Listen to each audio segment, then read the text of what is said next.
आज हम कृषि में नवाचार और धारणी खेती पर चर्चा करेंगे।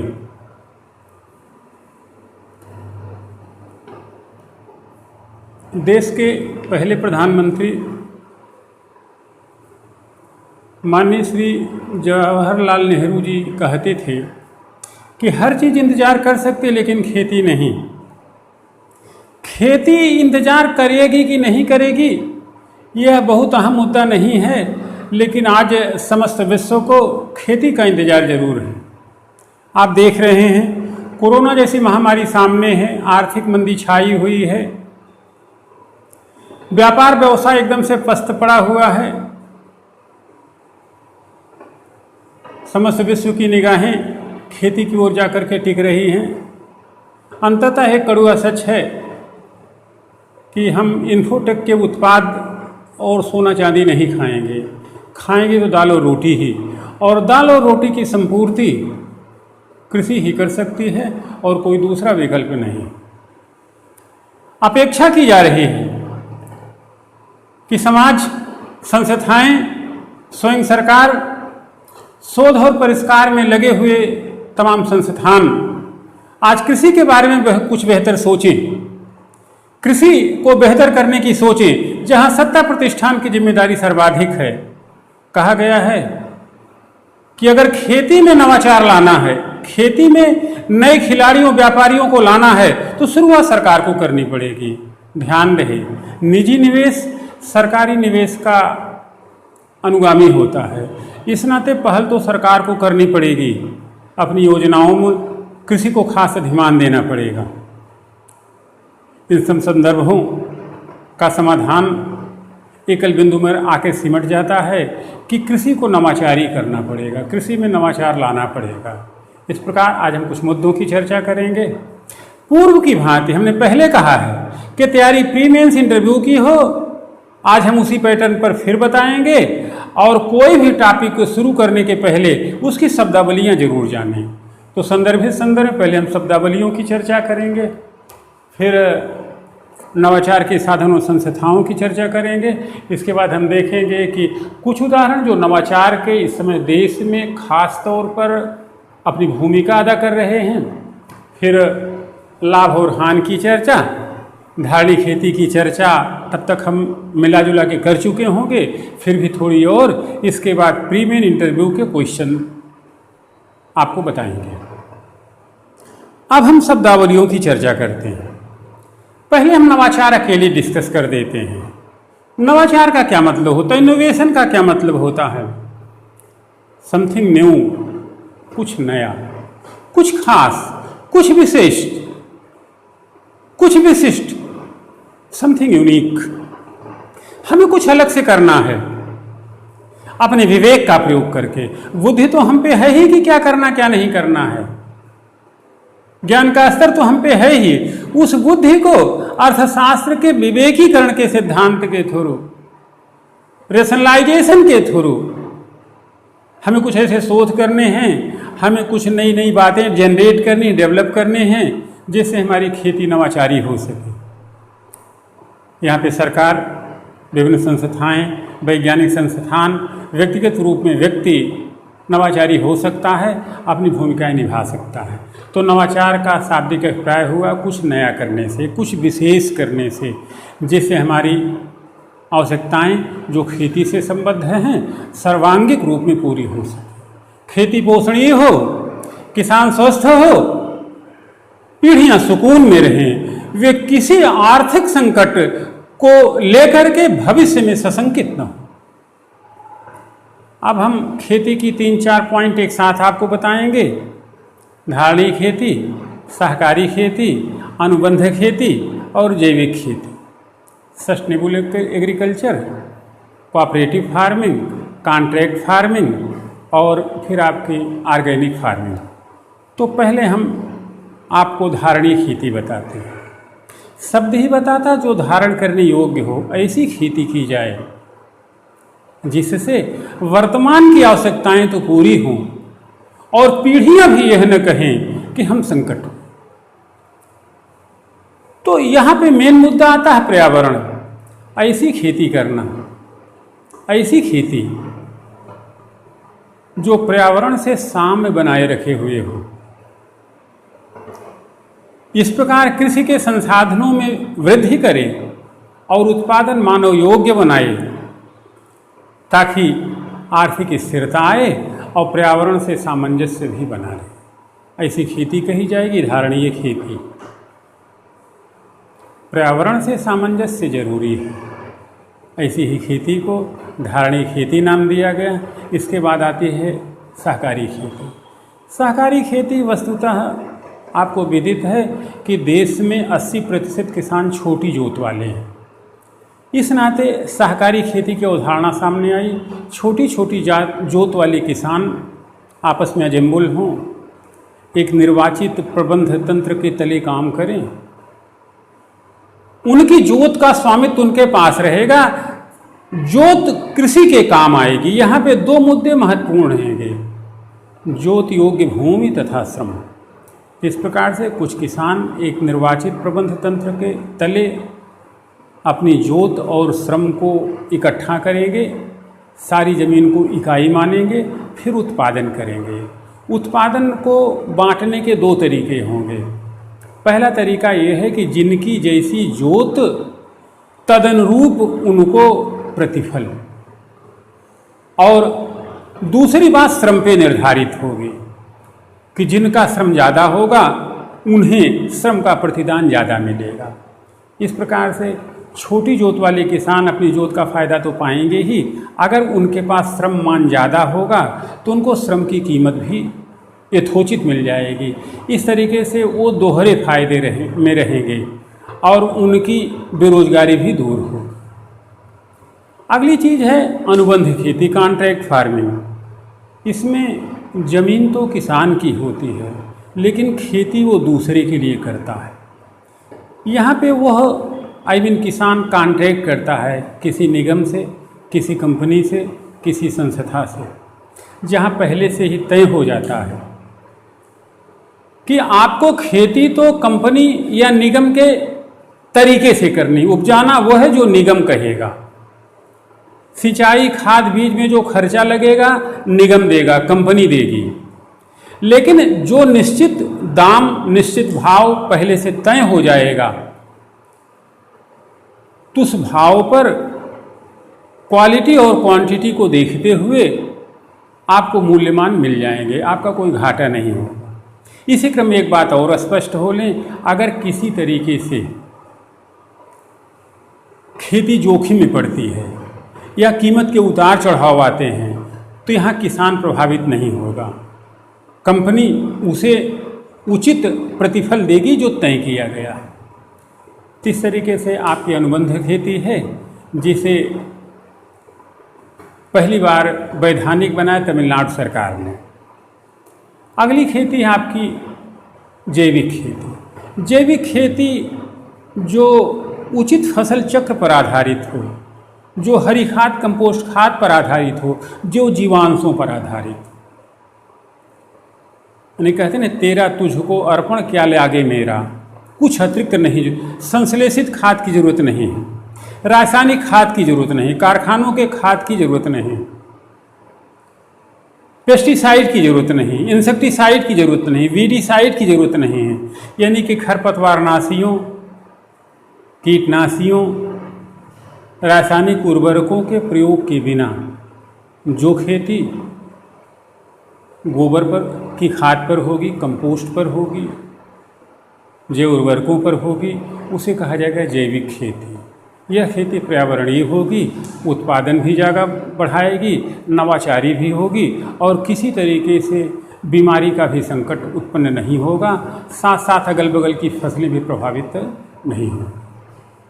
अब इनके बाद हम चर्चा करते हैं प्रथम हरित क्रांति और द्वितीय हरित क्रांति। वस्तुतः प्रथम हरित क्रांति 60 के दशक में भारत की कृषि को ही बदल दिया। प्रथम हरित क्रांति अत्यधिक उत्पादन बटोरने का काल था। हम खाद्यान्न संकट से जूझ रहे थे, पंचवर्षीय योजनाएं बनाने की शक्ति हम पे नहीं थी। भला हो स्वामीनाथन जी का, जिन्होंने हमारी खेती को बेहतरी के मार्ग पर लाया। यह एक बहुफसली कार्यक्रम था, जहाँ पे ज़्यादा से ज़्यादा उत्पादन मसला था, खाद्यान्न में आत्मनिर्भरता लाना अहम मुद्दा था। बस इसकी कुछ सीमाएं थी कि यह गेहूं धान तक ही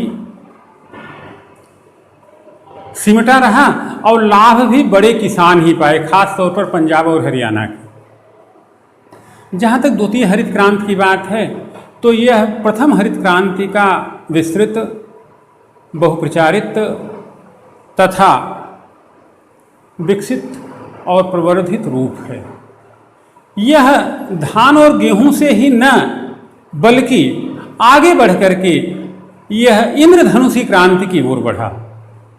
अब यहाँ पे धान और गेहूं के अलावा सामान्य जिन्सों के अलावा दलहन, तिलहन, ओलेरी कल्चर, फ्लोरी कल्चर सबको अपने में समेट लिया।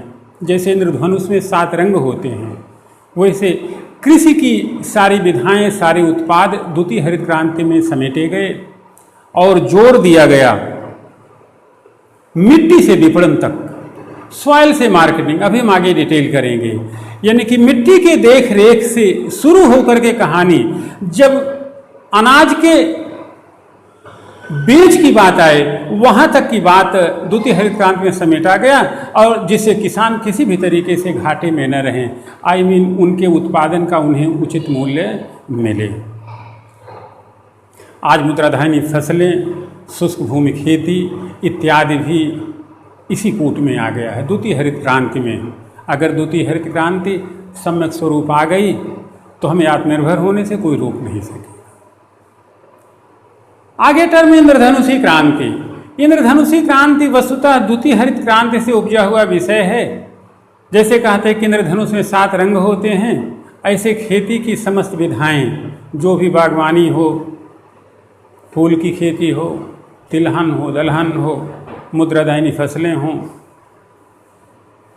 सबको जो है कुछ इस तरीके से एक माले में पिरोया जाए कि हमारा उत्पादन हर तरीके से आगे बढ़े और हर तरीके से हम आत्मनिर्भर हो सकें, हमें कुछ भी आयात न करना पड़े।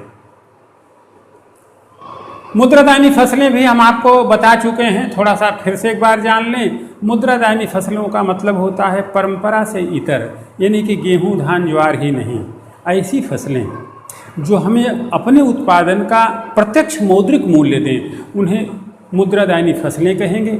जैसे चाय की खेती है, कॉफ़ी है, कहवा है, इसके बाद आपका नारियल है, गरम मसाले हैं, दालचीनी है, काली मिर्च है, ये सब मुद्रादायनी फसलों की कोट में आएगी। ईंधन की आवश्यकता के दृष्टिगत हमने बायोडीजल भी बनाया, जेट्रोफा से, एस्क्लेपिया से, केलोट्रापिस से, ये मदार कुल के पौधे हैं, यूफार्बिया के पौधे से। तो इनसे हम चाहें तो हाइड्रोकार्बन यील्डिंग प्लांट हैं, बायोडीजल बना सकते हैं। तो यह भी मुद्रादायनी फसलों की कोट में भी रखा गया। अगला टर्म है ग्रीन जीएनपी। जीएनपी आप इकोनॉमिक्स में पढ़े होंगे, फिलहाल हम यहाँ पे कृषि संदर्भों में आपसे कहते हैं। तो कृषि के संदर्भों में यह है कि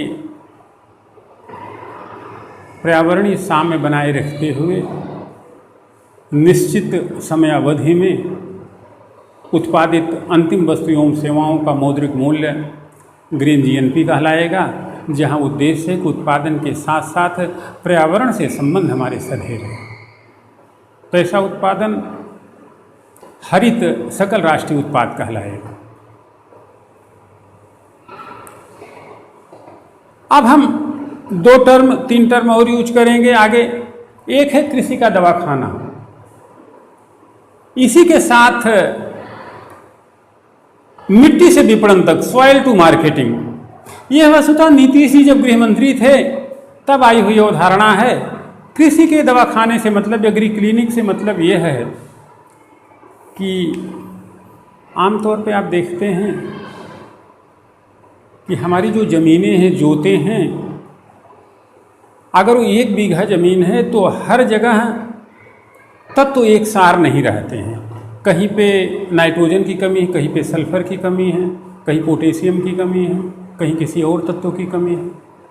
और आमतौर पे हमारे यहाँ क्या होता है, छिड़काव से खादें तो पता लगा कि जहाँ पे सोडियम है, पोटेशियम है, जिंक है, वहाँ पर भी, और जहाँ पे नाइट्रोजन कम है वहाँ पे नहीं पहुँचेगा। इस नाते मान लो हम NPK खाद छिटक रहे हैं, जमीन में नाइट्रोजन है भी, फिर भी नाइट्रोजन हम डाले जा रहे हैं, तो हम कृषि के दवाखाने से, यानी कि कृषि मिट्टी की देखरेख से यह जान सकते हैं सॉइल टेस्टिंग के थ्रू कि ज़मीन के किस हिस्से में, खेत के किस हिस्से में कौन से तत्व कम हैं, जहाँ पे जिन तत्वों की कमी हो वही तत्व वहाँ पे डाल दिए जाए।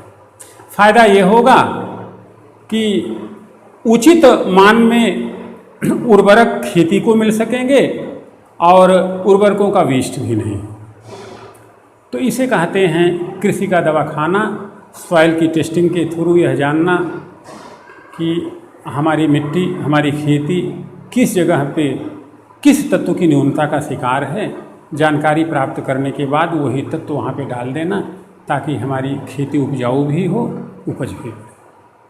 इसी को हम मिट्टी से बाजार तक, विपणन तक जोड़ते हैं कि हमारी मिट्टी की सेहत जानी जाए ताकि उसमें अच्छी उपज मिले, उपज पोषणीय हो, स्वास्थ्यकर हो, और वह उचित साधनों परिवहन के थ्रू बाजार तक पहुँचे और बाजार का में किसानों को उनकी खेती का उचित मूल्य मिले। तो वस्तुतः कृषि से या मिट्टी से विपणन की बात इन्हीं तथ्यों को अपने में समेटे हुए, मिट्टी की सेहत जानते हुए उत्पादन को बढ़ाना और बाजार से उचित मूल्य प्राप्त करना। अब यहाँ पे एक टर्म और यूज होगा, लैब टू लैंड, प्रयोगशाला से खेत तक। वस्तुतः द्वितीय हरित क्रांति के समय या द्वितीय हरित क्रांति की सोच में professor doctor M S Swaminathan का यह एक प्रदर्शन कार्यक्रम है, जिनकी सोच है कि कृषि तकनीक, प्रसंस्करण और विपणन के मुद्दे पर खेती में इतना काम किया जाए कि खेती लाभप्रद हो, उत्पादन में आत्मनिर्भरता हो और पोषणीय भी हो। तो इस प्रदर्शन कार्यक्रम को उन्होंने नाम दिया प्रयोगशाला से खेत तक।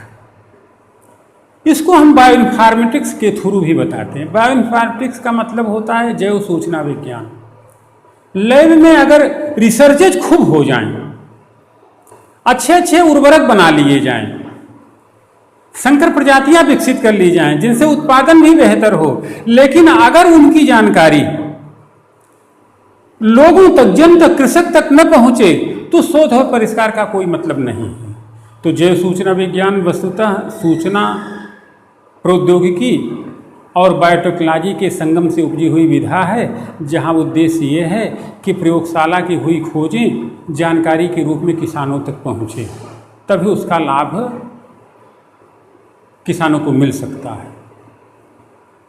तो प्रयोगशाला से खेत तक की बात यहाँ से भी समझी जा सकती है कि जो रिसर्चेज हों वो लोगों की जानकारी में भी हों। एक शब्द यूज होगा बायो फर्टिलाइजर। हमें याद है कि भारत में काशी हिंदू विश्वविद्यालय के प्रोफेसर HD सिंह ने नीलहरी शैवालों से कुछ जैव उर्वरक बनाया 1980 के दशक में। तो बड़ी क्रांति सी बात हुई थी, जैसे कोई बड़ी बात हो गई है। आज वही जैव उर्वरक क्रांति के रूप में आपके सामने हैं, जो जैविक खेती के लिए महत्वपूर्ण होंगे। तो उन्होंने नीलहरी शैवालों से, ब्लू ग्रीन एल्गी से बायो फर्टिलाइजर बनाया, लैब में संकेत के रूप में वो चीज़ आगे आगे बढ़ी। आज हम जैविक खेती पे पूरी तरीके से अपने आप को निर्भर करने की ओर आगे बढ़े हैं। अगला एक टर्म यहाँ पे यूज होगा माइकोराइजा या कवकमूल। कवकमूल IAS की प्रारंभिक परीक्षा में पूछा गया है। तो कवकमूल एक सहजीवी अस्तित्व है, सिम्बियोटिक एग्जिस्टेंस है, कोएग्जिस्टेंस है। जहाँ पे कवक उच्च पादपों की जड़ों के साथ सहजीवी रूप में रहते हैं। आपने नीम और आम के पेड़ की जड़ों पे फफूंदी देखी होगी, वस्तुतः वही फफूंदी माइकोराइजा है, association of the fungi with the root of fire plant. तो अगर उसी फफूंदी को ढेर सारा विकसित कर लिया जाए, ढेर सारा कल्चर कर लिया जाए, डेवलप लिया जाए, तो बागवानी भूमि की उत्पादकता 30% बढ़ सकती है। यह काम हमारे CDRI के वैज्ञानिकों ने किया और माइकोराइजा नामक जैव उर्वरक बनाया। लाभ यह हुआ कि बागवानी भूमि की उत्पादकता 30% तक बढ़ने की संभावना बनी। आप इसको भी जैव सूचना विज्ञान से, बायोइन्फॉर्मेटिक्स से जोड़ सकते हैं। मान लो आपने माइकोराइजा नामक जैव उर्वरक तो बनाया, लेकिन अगर यह जैव उर्वरक किसानों की जानकारी में न हो तो इस तरीके से ये संदर्भ बायो फर्टिलाइजर हैं, बायोइन्फॉर्मेटिक्स हैं, लैब टू लैंड हैं, एक साथ जुड़ते हैं। और स्वामीनाथन जी के प्रयोगशाला से खेत तक की बातें भी इसी में सिमटती हैं। अब एक टर्म यूज होता है एर्गोनॉमिक्स, ये पीसीएस की परीक्षा में पूछा गया है। एर्गोनॉमिक्स वस्तुतः कृषि अर्थशास्त्र की वह शाखा है जो कहती है कि एक श्रमी जो कार्य करता है तथा उसके कार्य करने की वास्तविक क्षमता के बीच का सहसंबंध हो। यहाँ से आप श्रम सूचकांक भी निकाल सकते हैं। अभिप्राय यह होगा कि आपका जनसंख्या मान विपुल हो, कार्यकारी लोग भी हों, काम करने के घंटे भी ज़्यादा हों, लेकिन अगर उन घंटों में वास्तविक काम नहीं हो रहा है तो उसे रियल वर्क नहीं कहा जाएगा। एर्गोनॉमिक्स कृषि में जुड़े हुए लोगों के लिए वास्तविक कार्य की बात करती है, कितना वास्तविक कार्य श्रमी द्वारा किया गया। अमृत क्रांति एक शब्द यूज होगा। अमृत क्रांति अटल बिहारी वाजपेयी सरकार के समय की एक महत्वाकांक्षी योजना थी, जहां नदियों को जोड़ने का संदर्भ था। उद्देश्य था कि किसानों को 12 मास पानी मिलेगा, जल विद्युत का उत्पादन होगा, सूखे से निजात मिलेगा। तो ये सब उद्देश्य अमृत क्रांति को लेकर के रखे गए थे। शुष्क भूमियों पर भी खेती होना शुरू हो जाएगी। अलग बात है कि यह परियोजना सिरे नहीं चढ़ पाई है, लेकिन यह महत्वाकांक्षी परियोजना है और महत्वपूर्ण परियोजना। इसके बाद एक टर्म आप देखें, OWC टेक्नोलॉजी। OWC टेक्नोलॉजी वस्तुतः ऑर्गेनिक वेस्ट कन्वर्टर टेक्निक है, जिसे एक्सेल कंपनी लिमिटेड बॉम्बे ने बनाया है। इसका काम है कि जो भी ऑर्गेनिक वेस्ट हों, हरी पत्तियां हों, सड़ी हुई पत्तियां हों, गौशालाओं के गोबर हों, मलमूत्र हों, इन वेस्ट को इसमें डाल दिया जाए तो 15 मिनट में यह उनका बदबू रहित सॉइल में कन्वर्जन कर देगा, यानी कि जैविक खाद यह बना सकता है। आमतौर पर आपने देखा होगा कि किसानों को कंपोस्ट खाद बनाने में कम से कम 6 महीना लगता है। तो ऑर्गेनिक वेस्ट कन्वर्टर तकनीक 15 से 20 मिनट में जैव उर्वरक बनाने में सक्षम है। तो ये सारी चीज़ें हैं। एक टर्म और हम बता दें, माइक्रो न्यूट्रिएंट का। ज़्यादा डिटेल तो संभव नहीं है। सूक्ष्म तत्व वस्तुतः जीवधारियों की जीविका को चलाने के लिए 3 तरीके के तत्वों की ज़रूरत होती है। ऐसे तत्व जो सर्वाधिक मात्रा में जरूरी हों, जो मीडियम मात्रा में जरूरी हों, जो सूक्ष्म मात्रा में जरूरी हो। तो सूक्ष्म मात्रा के तत्व ही वस्तुतः माइक्रोन्यूट्रिएंट कहे जाते हैं, जहाँ जिंक है, बोरान है, मॉलिब्डेनम है, आपका बोरान है, क्लोराइड है। यह सूक्ष्म मात्रा में ही सही, लेकिन ये जरूरी होते हैं। नहीं तो चुकंदर की हार्ट बीट, घुंघरालापन जैसे रोग हो जाते हैं। तो माइक्रोन्यूट्रिएंट्स की भी कुछ मात्रा में ज़रूरत पड़ती है पौधों की कार्यकी को चलाने के लिए। इस नाते इनकी भी चर्चा थोड़ी सी ज़रूरी थी जो हमने की। अब ये सब छोटे छोटे टर्म हैं जो यहाँ की पढ़ाई के लिए ज़रूरी हैं, बीच बीच में उपयोग होंगे, और वैसे भी ये सब बातें आनी चाहिए, यहाँ से प्री मेंस के क्वेश्चन निकल सकते हैं। अब हम आएंगे साधन और संस्थाओं पर। तो आप अच्छी तरीके से जान लें कि सबसे पहला और अंतिम साधन है नवाचार का सरकार। अभी हम बोल चुके हैं, निजी निवेश सार्वजनिक निवेश का अनुगामी है। जब तक सरकार खेती पर ध्यान नहीं देगी, जब तक सरकार अपनी योजनाओं में कृषि का बजट नहीं बढ़ाएगी, जब तक सरकार रचना और सुधार की प्रक्रिया को थ्रू खेती को बढ़ाने के साथ साथ अपने युवाओं में, अपने किसानों में खेती को घाघ कवि के दृष्टिकोण वाली नहीं बनाएगी, यानी कि खेती आत्मनिर्भर बनाए, खेती लाभकारी हो, खेती स्वास्थ्यकर हो, खेती पोषणीय हो, और खेती को अपने सोशल डायनेमिक्स में ऊपर रखा जाए। जो नवाचारी खेती कर रहे हों या खेती में इन्वॉल्व हों, उनको अधिक अधिमान मिले, उनका सोशल स्टेटस थोड़ा सा बढ़ा के आंका जाए, उनको सम्मान दिया जाए, ताकि हमारे युवक खेती की ओर आकृष्ट हों। हमारी महिलाएं जो अपरुक्त संसाधन के रूप में पड़ी हुई हैं, उनका बेहतर उपयोग हो। हमें अपनी इस सोशल डायनेमिक्स से भी मुक्ति पानी है कि एक लड़का जिसके पास 5 एकड़ ज़मीन है शुद्ध, और एक लड़का जो बैंक में चपरासी है,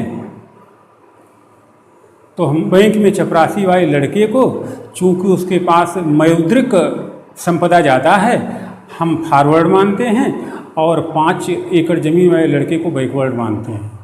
हमें अपनी इस सामाजिक गतिविधि में भी परिवर्तन करना हो। तो अब इन साधन के रूप में पहले सरकार को आगे आना होगा, प्राकृतिक आपदाओं से निपटने की तकनीक विकसित करनी होगी, जिससे समाज सरकार के साथ साथ किसान कतई घाटे में न रहें। सबसे ऊपर किसानों को न्यूनतम ब्याज दर पर ऋण उपलब्ध कराना होगा, भूक्षरण पर रोक लगानी होगी, जैविक खादों के प्रयोग की व्यवस्था करनी होगी, उसे प्रोत्साहन देना होगा, उचित फसल चक्र अपनाना होगा, भूजल स्तर को मेंटेन करना होगा, शुष्क भूमि में खेती की बेहतर व्यवस्था करनी होगी, उचित उर्वरक का प्रयोग करना होगा, उपज के उचित मूल्य मिलने की व्यवस्था करनी होगी, और सबके बाद ऐसी व्यवस्थाएं करनी पड़ेगी कि हमारे किसान न्यूनतम जोखिम के शिकार। अगर इन मुद्दों को नवाचार में साधन के रूप में इस्तेमाल किया गया तो हम प्रबुद्ध जन नवाचारी होकर के खेती को बहुत आगे ले जाएंगे। अब यहाँ पर हमारी संस्थाओं की बात है। ICAR, NIRI, Indian council of agricultural research, Indian agricultural research institute जो दिल्ली में हैं, जो निरंतर कृषि में शोध के कार्य कर रही हैं। सरकार वहाँ पे सकारात्मक दृष्टिकोण रखे और हमारे वैज्ञानिक कृषि को आगे ले जाएं, और इस तरीके से हुए शोध को जन जन तक किसानों को पहुँचाने की व्यवस्था की जाए। जैसे अपना हमारा CDRI ने अभी कुछ साल पहले माइकोराइजा नामक जैव उर्वरक बनाया, जिसकी चर्चा हम कर चुके हैं। NVRI Lucknow, central rice research institute Cuttack, CFTRC Mysore, साथ साथ विशेष तौर पर नागपुर कृषि विश्वविद्यालय, पंतनगर कृषि विश्वविद्यालय, या कृषि के क्षेत्र में जुड़े हुए अन्य संस्थाएं, विशेषज्ञ लोग, वैज्ञानिक अपने दायित्व को समझें और नवाचार को खेती में प्रेरित करें, जिससे हमारी पीढ़ी खेती की ओर प्रोत्साहित हो सके। आज फिर से घाह की जरूरत है, निषिद्ध चाकरी मध्यम बान और खेती उत्तम। MS स्वामीनाथन की भाव और भावनाओं को समझा जाए, खेती को आगे बढ़ाया जाए। तो ये ढेर सारी बातें हैं। अब हम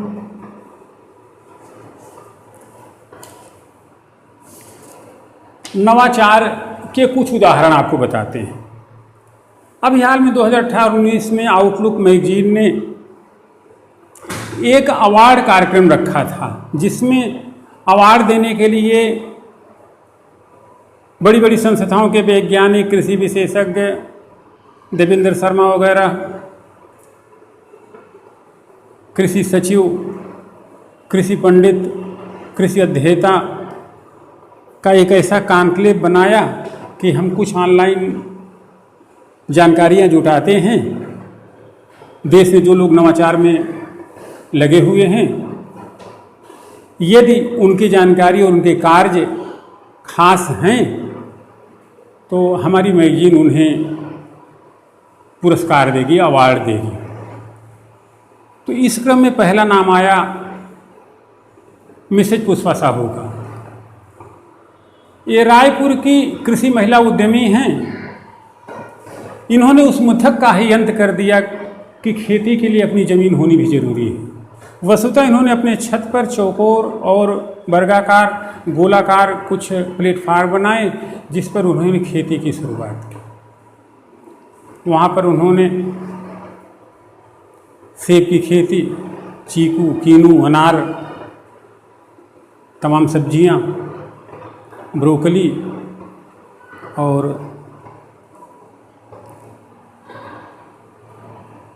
औषधि पौधे उगाया। और जैविक खेती और नवाचार में एक नया प्रतिमान स्थापित हुआ। लाभ ये हुआ कि छत्तीसगढ़ ही नहीं, बाहर के राज्य के महिलाएं और युवक भी इससे प्रभावित हुए और छत पर खेती या ऐसे अलग से प्लेटफॉर्म बना करके खेती की प्रक्रिया शुरू हुई।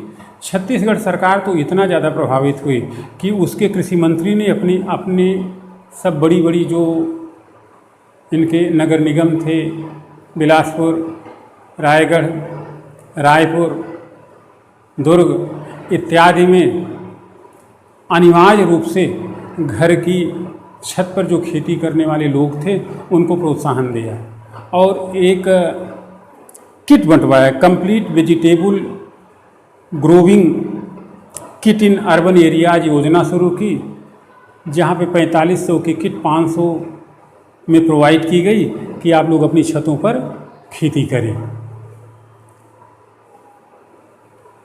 तो छत पर जैविक खेती की इस अनूठी कृत्य ने मिसेज पुष्पा साहू को महिला किसान नवाचार अवार्ड प्रदान कराया।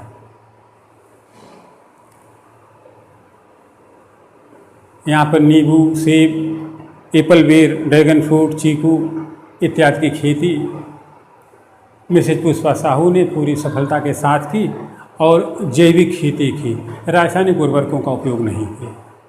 दूसरा उदाहरण आपके सामने है विदेशी सब्जियों से मोटी कमाई करने का, हिमाचल के किसान तेजराम शर्मा का। एक करसोग बैली के धनकड़ गांव के रहने वाले हैं।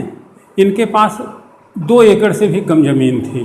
2 एकड़ से कम ज़मीन में आजीविका पाना भी थोड़ा मुश्किल होता है, लेकिन इन्होंने नवाचार अपना करके अपनी उसी खेती में विदेशी सब्जियां, ब्रोकली उगाई, बंद गोभी, फूल गोभी भी उगाया।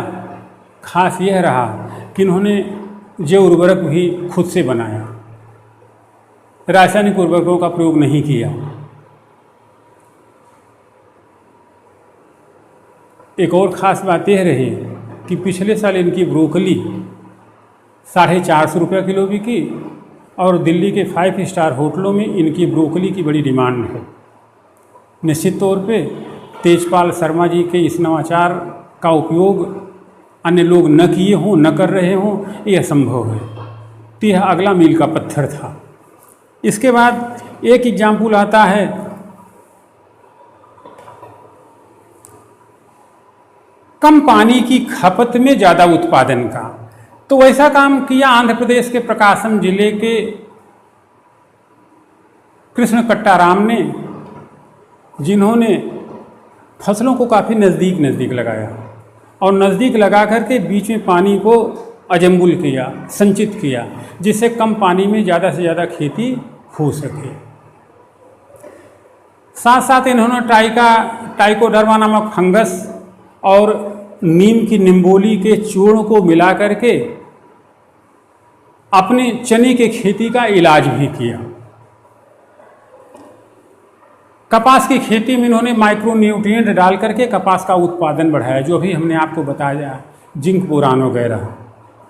इस तरीके से फसल उत्पादन के तरीके में कट्टाराम कृष्णा को अवार्ड मिला नवाचार का। अगला बहुत खास एग्जाम्पल है जैविक रूप से निकला मली मंत्र का। आमतौर पे धारणा है कि हमारी युवा, हमारी नई पीढ़ी खेती किसानी में इच्छुक नहीं है, लेकिन करण सीकरी ने इस धारणा को पलट दिया। करण सीकरी दिल्ली के पढ़े लिखे MBA पास विद्यार्थी गांव में जाकर के, जो आपके कुरुक्षेत्र में है, हरियाणा के, इन्होंने जैविक खाद बताना शुरू किया। जैविक खाद के लिए इन्होंने गांव की गौशालाओं, डेयरियों, सड़े गले पत्ते इत्यादि को अजम्बुल किया, पराली जलाई जाती उन पराली को जुटाया और इसके बाद जो है इन्होंने जैविक खाद बनाई। खास बात यह रही कि करण सीकरी का पहला बर्मी कंपोस्ट प्लांट सीकरी में स्थापित हुआ, ढंगाली नामक जगह पर। आज स्थिति ये है कि ये हर साल 8 से 10 हज़ार टन जैविक खाद बना लेते हैं, जिनको 50 किलो 25 किलो की बोरियों में भरकर बेचते हैं और एक बोरी की कीमत होती है 300 रुपये। अगर वो 50 किलोग्राम वाली है, अगर 25 है तो 150। निश्चित तौर पर करण सीकरी ढेर सारी कमाई करते हैं। इसके जो सह लाभ हुए कि अब तक जो गोबर, मलमूत्र अपरुक्त या अनुपयुक्त पड़े थे, उनका उपयोग होना शुरू हुआ और उनके स्वामी को कुछ न कुछ कीमत मिले। स्थानीय बेरोजगार युवकों को रोजगार मिला, पैदावार में वृद्धि हुई, जमीन की उर्वरा शक्ति बढ़ी। करण सीकरी फायदे में रहे, वो बताने की जरूरत नहीं। करण सीकरी ने एक बात कही कि जब तक जमीन की उर्वरा शक्ति नहीं बढ़ेगी तब तक उत्पादन नहीं बढ़ेगा। इस नाते जमीन की उर्वरा शक्ति को जैविक रूप में बढ़ाना जरूरी है। इन्हें कृषि उद्यमी का नवाचार अवार्ड मिला। अगला केस है अपने यूपी के सहारनपुर जिले का, जो थोड़ा सा आपको चकित करेगा। खेतों में सिंघाड़ा, तो आप आश्चर्यचकित होकर सोचते भाई सिंघाड़ा तो तालाब में उगेगा, बावली में उगेगा, पोखर में उगेगा, खेत में कैसे? तो सहारनपुर के किसान सेठपाल सिंह ने अपनी जमीन के मेड़ों को 1-1 मीटर ऊंचाई दी और मजबूत बनाए, से पानी उसमें ठहर सके। और फिर 1 मीटर की लबालब ऊंचाई वाले पानी में उन्होंने सिंघाड़े की खेती की और लाखों रुपया कमाया। निश्चित तौर पर सहारनपुर और समीपवर्ती जिले मुजफ्फरनगर हो सकते हैं, उत्तराखंड का हरिद्वार हो सकता, उधर जमुनानगर हो सकता, नाहन हो सकता हिमाचल का, या हरियाणा के कुछ जिले इससे लाभान्वित न हुए हों। आप ऐसा न सोचें। इन्हें मेरा स्वराज सर्वोत्तम किसान अवार्ड मिला। और सबसे तो खास काम किया महाराष्ट्र के किसानों ने सह्याद्री फार्मर्स ग्रुप बना करके। उन्होंने अपनी अंगूर की खेती को निर्यात करने के लिए बाजार टटोली और बढ़ाई। इस नवाचार से उन्होंने अंगूर को खूब निर्यात किया और खूब लाभ कमाया। यहाँ नवाचार की सारी बातें एक चर्चा के बिना अधूरी रहेगी। वह चर्चा है डॉक्टर रश्मि अग्रवाल की, जो IRI में पैथोलॉजी डिवीज़न की प्रमुख हैं। उन्होंने कुछ बायो एजेंट बनाए। आप उन्हें बायोपेस्टिसाइड के तरीके से भी समझ सकते हैं। तो कीटोमियम और टाइकोडर्मा हर्जियानम नामक 2 फंगस को बायोएजेंट के रूप में इस्तेमाल किया। फल ये हुआ कि झुलसा रोग तथा जड़ और तने की बीमारी, पत्ते पे पीले नीले धब्बे और गेहूं और चना तथा आलू की खेती बीमारी से बच सके। तो डॉक्टर रश्मि अग्रवाल का यह योगदान जैविक रूप में कृषि फसलों की बीमारी में काफ़ी उपादेय रहा। इन्हें वैज्ञानिक नवाचार से फसलों की सुरक्षा का अवार्ड मिला। यहाँ पे एक टर्म और हम थोड़ा सा स्पष्ट कर दें, बायोपेस्टिसाइड। बायोपेस्टिसाइड जैसे इंसेक्टिसाइड है, जैसे वीडीसाइड है। बायोपेस्टिसाइड का मतलब होता है कि हम कुछ ऐसे फंगस, कुछ ऐसे प्रोटोजोन्स, कुछ ऐसे कीड़े वर्म्स पैदा करें जो हानिकारक कीड़ों को खा जाए। यानी कहने तेरा तुझको अर्पण क्या लागे मेरा। उन्हीं की समस्या का निदान।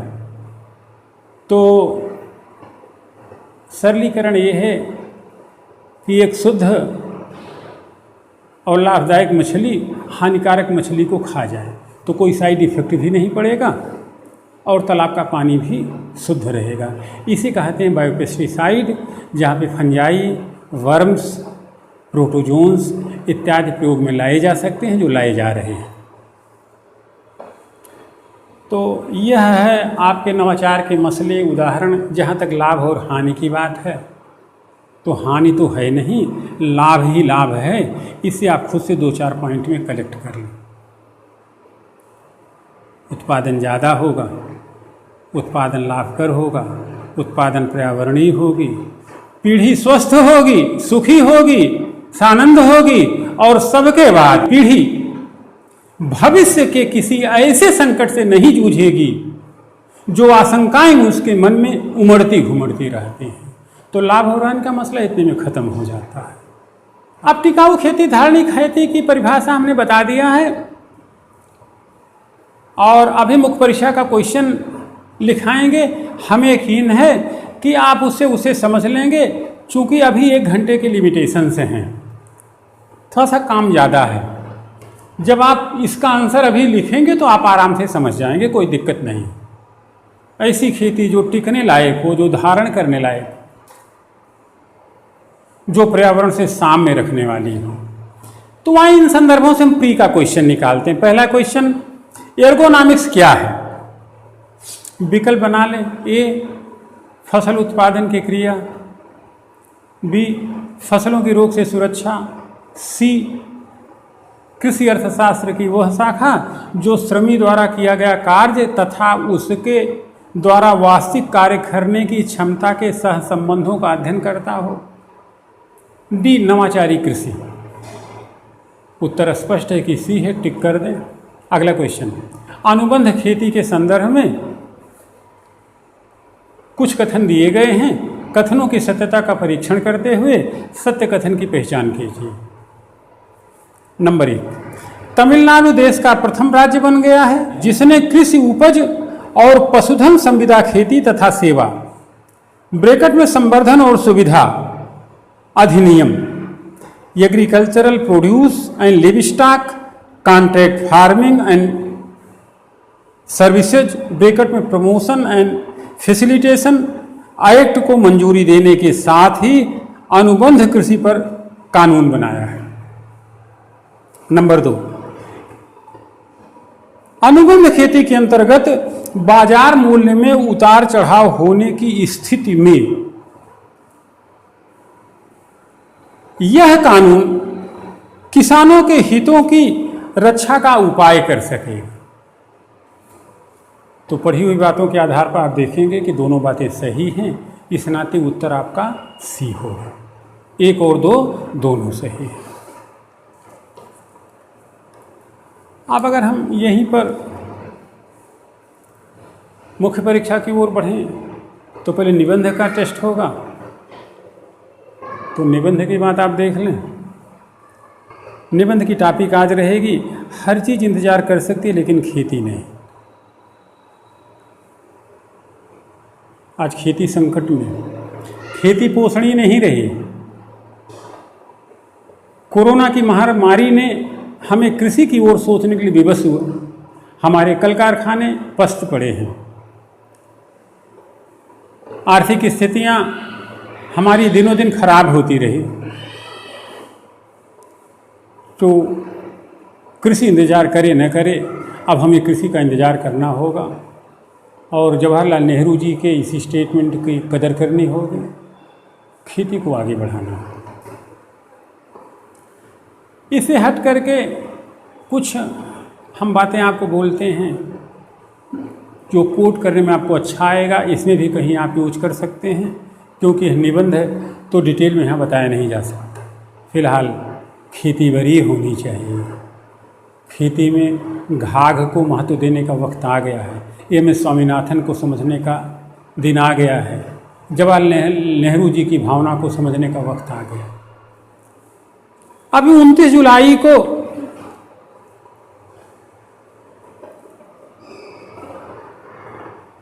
हमने दैनिक जागरण में मिस्टर जे.आर.डी. टाटा का एक स्टेटमेंट पढ़ा था। उनके 116वें जन्मदिवस पर जो उनके कर्मचारियों या टाटा ग्रुप ने शायद निकाला रहा हो, तो जे.आर.डी. टाटा कहते हैं भौतिक रूप से हासिल की गई कोई उपलब्धि या कामयाबी तब तक कोई मायने नहीं रखती है जब तक कि वह देश और देशवासियों के हितों और ज़रूरतों को पूरा नहीं करते। और सबसे खास बात है, वो उपलब्धि ईमानदार तरीके से अर्जित की गई है। यही है टाटा की अर्थव्यवस्था और वर्तमान की अर्थव्यवस्था में अंतर। आज का व्यापारी कैसा सोचता है, आलोचना उचित बात नहीं। टाटा कैसे सोचते थे। एक बार रतन टाटा जी से किसी ने कहा कि आपकी पुश्तैनी कंपनी इतनी बड़ी, इतने दिनों की, अंबानी आगे निकल गए। तो टाटा रतन ने एक स्टेटमेंट दिया था, हम हर वो काम नहीं कर सकते हैं जो अंबानी जी करते हैं, बाकी चीज़ें समझने की है। राम जन्मभूमि में अंबानी भी जाएंगे, विशिष्ट अतिथि हैं। क्या आपको लगता है कि इसकी भी कोई ज़रूरत है? सत्ता प्रतिष्ठान को भी वहाँ पहुँचे, ये तो संतों का मसला है, संत निपटा लें। फिलहाल यह जे.आर.डी. टाटा का स्टेटमेंट था, लेकिन उनके कर्मचारी भी कम नहीं निकले। नीचे उनके कर्मचारियों की वचनबद्धता किस प्रकार से दोहराई गई। हमारे पथ प्रदर्शक दूरदर्शी जे.आर.डी. टाटा के 116वें जन्मदिवस पर हम यह संकल्प लेते हैं, हम यह प्रतिज्ञा करते हैं कि जिन समुदायों की हम सेवा करते रहे हैं या करते हैं, उनके हित में निरंतर काम करते रहेंगे। यह प्रतिबद्धता होती है संस्था के प्रधान की और संस्था के कर्मचारियों की। तब आर्थिक न्याय की अवधारणा बलवती होती है, देश आगे बढ़ता है। आगे हम इन्हीं संदर्भों में मुख्य परीक्षा का एक क्वेश्चन आपको कराएंगे। क्वेश्चन हम बोल रहे हैं, कलम और कागज लेकर के उसे लिखना शुरू करें। टिकाऊ खेती से आप क्या समझते हैं? जैविक खेती टिकाऊ खेती के लिए कहाँ तक लाभप्रद हो सकती है? तो यहाँ पे पहले आपको टिकाऊ खेती डिफाइन कर देना है, फिर यह बताना है कि जैविक खेती टिकाऊ खेती के लिए कैसे लाभप्रद हो सकती है। 2 मुद्दे पे आपको फोकस करना है, बस। आंसर लिखें। वातावरणीय गुणवत्ता बनाए रखते हुए कृषि संसाधनों में वृद्धि एवं उत्पादन को मानव योग्य बनाना ही टिकाऊ खेती है। इसका उद्देश्य पर्यावरणीय साम्य बनाए रखते हुए आर्थिक स्थिरता लाना, ताकि किसानों के आर्थिक जीवन स्तर में सकारात्मक और गुणात्मक परिवर्तन हो सके। इसी को थोड़ा सा और डिटेल कर लें अगले पैरे में। कह सकते हैं कि हम अपने नैसर्गिक साधनों को बनाए रखते हुए उत्पादन में वृद्धि लाएं। इस क्रम में पर्यावरणीय ह्रास न करें। वैज्ञानिक स्तर पर भी ऐसे प्रयास करने होंगे कि टिकाऊ खेती से बढ़ी आय किसान को ग्राह्य हो सके, समाज को ग्राह्य हो सके और पर्यावरण भी सुरक्षित बना रहे। थोड़ा डिटेल जनसंख्या पर चेंज करके, जनसंख्या बढ़ने के क्रम में कृषि का विस्तार भी हुआ। मशीनीकरण, रासायनिक उर्वरक, खरपतवारनाशी और फफूंदनाशियों के ज़्यादा प्रयोग की आवश्यकता महसूस हुई। इस प्रकार निस्संदेह उत्पादन तो बढ़ा, किंतु उत्पादन पोषणीय न रहा, उत्पादन स्वास्थ्यकर न रहा। साथ साथ पर्यावरण पर भी नकारात्मक प्रभाव पड़े। यहीं पे हम एक चीज़ कोट करना चाहते हैं, निबंध में कहीं लिखिएगा, इसको आंसर मत लिखिएगा। बहुत साल पहले हमने एक आर्टिकल पढ़ी थी बासमती खेती पर। कहते हैं उत्तराखंड में शादी ब्याह के मौके पर बासमती भोज स्टेटस सिंबल माना जाता था। यह भी कहते हैं पहाड़ के लोग ईमानदार और कम चतुर होते हैं, लेकिन शायद मैदान के प्रभाव में पहाड़ी भी चतुर हो गए।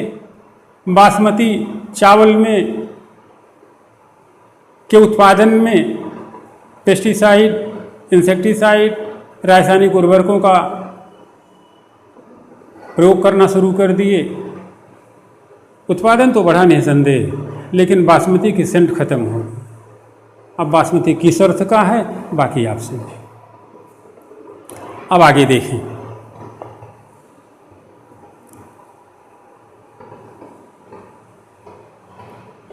इस प्रकार टिकाऊ खेती की आवश्यकता सामने आई, जहां जैविक खेती महत्वपूर्ण भूमिका निभा सकती है। पर जैविक कृषि प्रणाली या जैविक खेती की अवधारणा में प्राकृतिक स्रोतों के बीच ऐसा सामंजस्य स्थापित करना ताकि टिकाऊ खेती हेतु इन स्रोतों व संसाधनों का अधिकतम उपयोग हो सके। जैविक कृषि प्रणाली के दो आयाम हैं, नंबर 1 परंपरागत, नंबर 2 वैज्ञानिक। पहले कुछ वर्षों तक जैविक कृषि प्रणाली के अंतर्गत हरी खाद, कंपोस्ट एवं गोबर की खाद का ही प्रयोग होता था, किंतु वर्तमान वैज्ञानिक धारणा में प्राकृतिक संसाधनों का मितव्ययिता से प्रयोग, प्राकृतिक मृदा उर्वरता बनाए रखना, प्रदूषकों का न्यूनतम उपयोग व फैलाव, ऊर्जा व जल संवर्धन, कृषि रसायनों का अनुकूलतम उपयोग करते हुए जैव उर्वरकों का अधिकतम उपयोग, बायोपेस्टिसाइड का अधिकतम उपयोग करते हुए उत्पादन स्तर बनाए रखा जा सकता है। पैरा चेंज करके सरकारी स्तर पर चलाए जा रहे एकीकृत भूमि प्रबंध, राष्ट्रीय पादप पोषक प्रबंधन, एकीकृत नाशी जीव प्रबंध कार्यक्रम टिकाऊ खेती बनाए रखने के में ऐसे ही जैविक कृषि प्रणाली के कार्यक्रम हैं।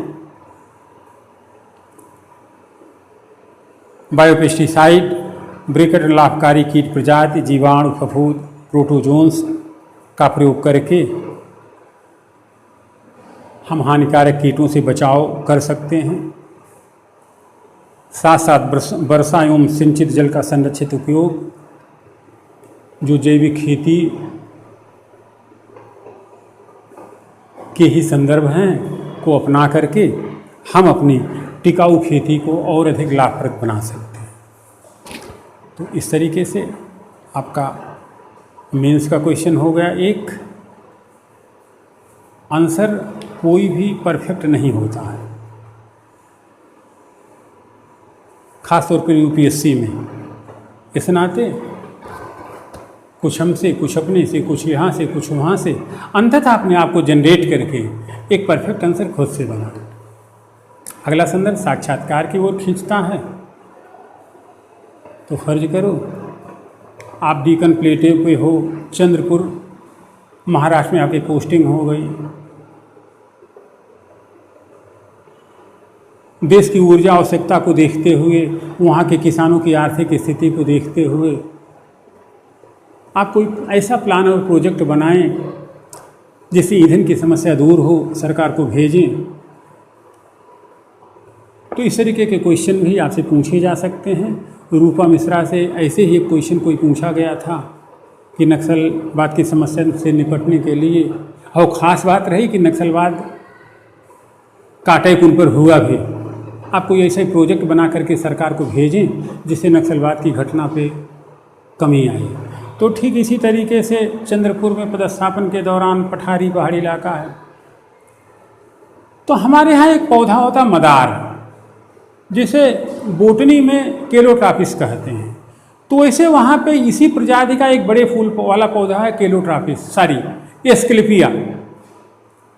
तो आपका ये एस्क्लेपिया हुआ, मदार हुआ, और इसके बाद यूफार्बिया के पौधे हुए, जेट्रोफा के पौधे हुए, जो वहाँ पे बहुतायत पाए जाते हैं। इनके फूलों में लेटेक्स होता है, उसमें हाइड्रोकार्बन होता है, तो इसका आप बायोडीजल बना सकते हैं। तो इस तरीके से वहाँ के किसानों को ट्रेन करके, बता करके इस उद्यमिता की ओर किसानों को आप आकृष्ट कर सकते हैं। सरकार को कोई प्रोजेक्ट बना करके भेज भी सकते हैं। तो ऐसे फिर आपका इंटरव्यू का क्वेश्चन होगा।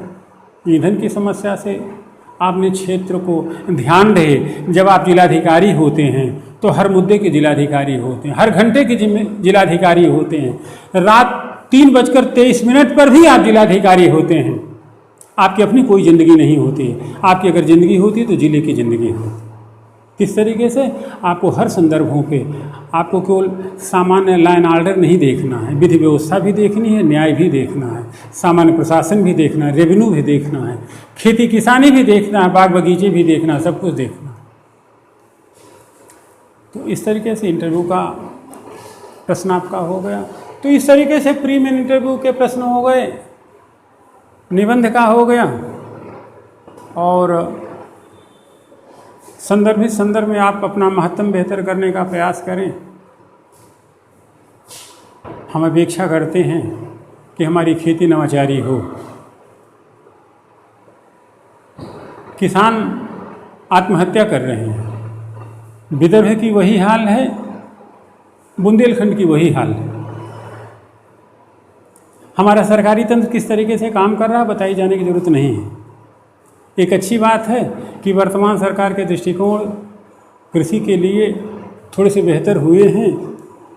उनकी उपज के मौद्रिक मूल्य के लिए बाज़ार खुली है, बाज़ार बढ़ी है।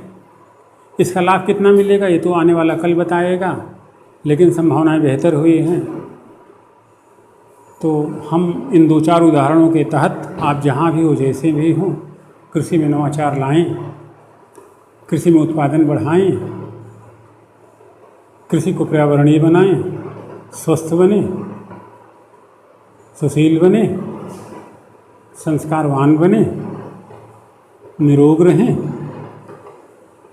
खेती को पर्यावरणीय बनाएं, और सबके बाद पीढ़ी किसी भी संकट को अनुभव न करे, भविष्य के निहितार्थ ऐसा परिवेश बनाना वर्तमान समय में व्यक्ति से लेकर के समाज से होते हुए संस्थाओं और सत्ता प्रतिष्ठान की सबकी जिम्मेदारी है। अगर इस जिम्मेदारी से हम कहीं भटके, थोड़ी भी भूल हुई तो पीढ़ियां माफ़ नहीं करें। हमारी अगली मुलाकात आपसे 3 अगस्त को होगी, तब हम आपको कंप्रीहेंशन के मुद्दे आपसे डिस्कस करेंगे, 2-4 कंप्रीहेंशन कराएंगे, और उसी से आप सेकंड पेपर पास कर लें। कुछ और तकनीकी बातें बताएंगे, व्यवहारिक बातें बताएंगे। तो अगली मुलाकात गद्यांश बोस के थ्रू होगा, जो GSC सेट यानी कि सेकंड पेपर के रूप में आपके लिए उपयोगी होगा, जिसको लेकर के आप थोड़े भयभीत रहते हैं, सारे भय दूर हो जाएंगे। ढेर सारी शुभकामनाएं। फिर मिलेंगे 3 अगस्त को शाम 5 बजे।